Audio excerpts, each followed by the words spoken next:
किया है और इस पूरे मामले के अंदर अहम जांच करने वाले एसओजी डीजी हैं हमारे साथ, वीके सिंह जी हमारे साथ मौजूद है। हाईकोर्ट का एक बड़ा फैसला, कि ऐतिहासिक फैसला है, किस तरह की आपकी इन्वेस्टिगेशन रही और क्या उम्मीद थी इसके अंदर? देखिए, ये तो हम लोग समय समय पे जो आप लोगों को बताते रहे हैं, जो भी इस तफ्तीश में प्रोग्रेस हुई, लगभग 20 महीने हो गए हैं इस तफ्तीश को करते करते। इसमें 122 लोग अरेस्ट हुए हैं, जिसमें 55 जो हैं वो अंडर ट्रेनिंग है। आगे भी अनुसंधान जारी रहेगा। कोर्ट का आज फैसला आया है जिसमें इस भर्ती को उन्होंने रद्द कर दिया है और बहुत सारे उन्होंने उसमें डायरेक्शन भी दिए हैं, जिसमें पीछे कुछ लोग जो नौकरी छोड़ के आए थे वो वापस अपनी नौकरियों में लौट सकती हैं, ऐसी व्यवस्था कोर्ट ने की है। मैं मानता हूं कि आज का जो ये फैसला है ये सभी को सुकून देने वाला है। किसी का गिरबांश उन्होंने छोड़ा नहीं है। कोर्ट ने काफ़ी सभी पक्षों पे विचार किया है। ये जो आज का फैसला है इसका दूरगामी असर पड़ेगा जो राजस्थान में रिक्रूटमेंट एग्ज़ाम्स होते हैं। और मैं मानता हूं कि जैसे 2007-8 में ये गड़बड़ियां शुरू हुई थी और ये फैसला एक टर्निंग पॉइंट होगा जहां कोई भी गड़बड़ी करने के पहले 4 बार सोचेगा, क्योंकि ये जो पेपर लीक का डिमांड है ना, उस साइड को हिट करता है कि भर्ती होने के 2 साल बाद भी लोगों की नौकरी जा सकती है।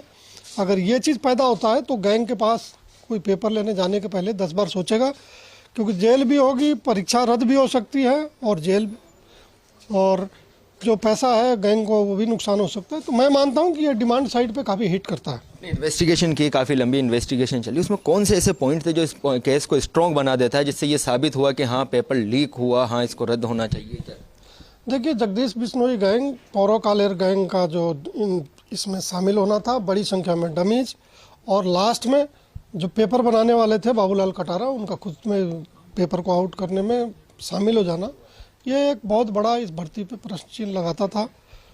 यही चीज़ें कोर्ट को ज़्यादा दिमाग में, ये चीज़ें ऐसा महसूस हुआ है जो फैसला सुनने से मुझे लगा, और इसी के बेसिस इन सभी बिंदुओं पर कोर्ट ने काफ़ी विस्तृत से अध्ययन करके और उसके ऊपर फैसला दिया है। देखिए, तमाम पेपर माफिया या ट्रेनी आईए जो पकड़ में आए थे उनको अधिकांश को बेल मिल गई और उन्होंने ये कहा कि केस स्ट्रॉन्ग नहीं है, लेकिन हाईकोर्ट का फैसला उलट था। तो ऐसे में क्या? देखिए, क्रिमिनल केस एक अलग बात है, परीक्षा में गड़बड़ी हुई या नहीं हुई, ये सिविल रेट की सुनवाई चल रही थी हाई कोर्ट में, और जो ये फैसला हुआ है ये काफ़ी सुविचारित फैसला है। अब मैं मानता हूँ कि राजस्थान की जो पब्लिक रिक्रूटमेंट का इतिहास है उसमें ये मील का पत्थर साबित होगा।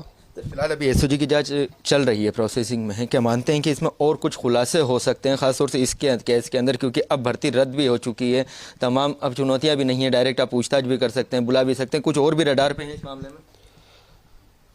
ये अनुसंधान में बहुत कुछ प्रमुख लोग अभी भी बाहर थे, वो उनका पकड़ा जाना है, उनसे खुलासे होने हैं। उसके अलावा भी 60-70 ऐसे कंप्लेंट है जो अभी वेरीफाई नहीं हुए, उनका भी वेरिफिकेशन होना, ये प्रक्रिया चलती रहेगी।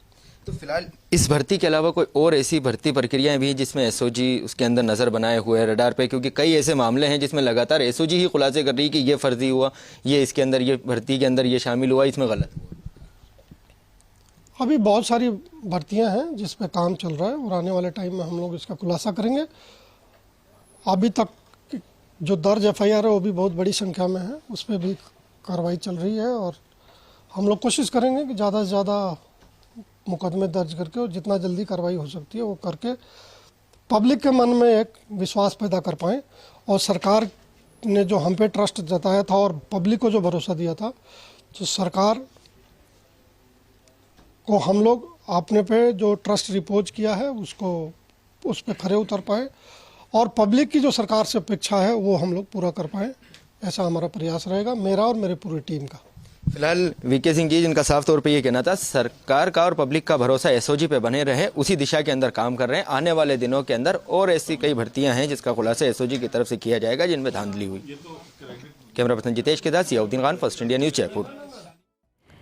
तो देखिए, जियाउद्दीन खास बातचीत कर रहे थे एसओजी के एडीजी वीके सिंह से, जिनकी एक बड़ी भूमिका रही। हाल ही में राष्ट्रपति पदक पुरस्कार से उन्हें सम्मानित भी किया गया है, क्योंकि राजस्थान में डबल इंजन की सरकार बनने के साथ जो ध्येय था, जो कोशिश थी, वो थी संगठित अपराधों में कमी लाना और खासतौर पर जो पेपर लीक माफिया सक्रिय है उनकी भी जड़ों तक पहुंचना, जिसके लिए एक बेहतरीन काम वीके सिंह और उनकी पूरी टीम ने एसओजी के साथ में जिस तरह से भूमिका का निर्वहन किया है। और आज राजस्थान हाईकोर्ट के फैसले पर प्रतिक्रिया देते हुए उन्होंने कहा कि ये कोशिश थी टीम की और हर एक इन्वेस्टिगेशन के पहलू पर पहुंचकर ही हर एक तथ्य को सामने रखने के बाद राजस्थान हाईकोर्ट के समक्ष रखा गया, जिसके बाद में वो 559 पद जो कि डिजर्विंग कैंडिडेट से भरे जाने थे, उसमें से बाकी सभी वैसे परीक्षार्थी, वैसे अभ्यर्थी जिन्होंने वाकई में मेहनत की थी, जिनके साथ में धांधली हुई, लेकिन कहीं ना कहीं पेपर लीक के ट्रेनी एसआई पकड़े गए थे। और खासतौर पर बड़े चेहरों का नाम सामने आना, पूर्व आरपीएससी के सदस्य हैं रामूराम रायका से लेकर के बाबूलाल कटारा, सभी का उन्होंने जिक्र किया। और उन्होंने ये भी कहा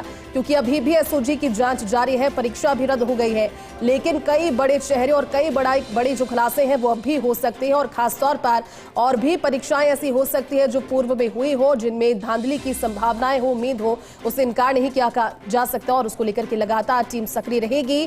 कुल मिलाकर के जो संगठित तौर पर अपराध करने वाले पेपर लीक माफिया हैं, उन तक पहुंचने के लिए जो कोशिश थी वो काफी हद तक सफल हुई है। और ये भी कहा कि अब इस तरह के पेपर लीक माफिया 100 बार सोचेंगे किसी भी परीक्षा के पेपर लीक को